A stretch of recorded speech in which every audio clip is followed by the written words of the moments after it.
CM आगमन के ठीक पहले सिपाही की राइफल चोरी। मधुबनी के एक सिपाही के घर से एक राइफल सहित सोने की चेन, नगद व अन्य जरूरी कागजात की चोरी हो गई है। सिपाही अमर गोयल पुलिस लाइन के समीप काली मंदिर के पीछे एक किराए के मकान में रह रहे थे। चोरी की वारदात मंगलवार देर रात की है।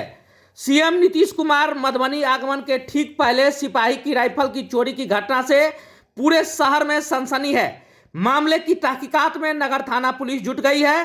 प्राप्त जानकारी के मुताबिक जिला पुलिस कार्यालय में तैनात सिपाही अमर गोयल पुलिस लाइन के ठीक पीछे काली मंदिर के पास किराए के मकान में रह रहे थे। मंगलवार की रात सिपाही अमर गोयल किसी काम से बाहर थे। इसी का फायदा उठाकर चोरों ने उनके आवास में प्रवेश कर सरकारी राइफल, सोने की चेन, कुछ नगद राशि, एटीएम, क्रेडिट कार्ड सहित अन्य जरूरी कागजात की चोरी कर ली। इधर नगर थाना प्रभारी राजा ने बताया कि मामले की तहकीकात शुरू कर दी गई है। डॉग स्क्वाड की भी मदद ली गई है। जल्द ही इस मामले का खुलासा हो सकता है। हालांकि देर शाम तक इस मामले में सिपाही ने एफआईआर के लिए आवेदन नहीं दिया था। जैसे ही आवेदन मिलेगा एफआईआर की प्रक्रिया भी दर्ज की जाएगी।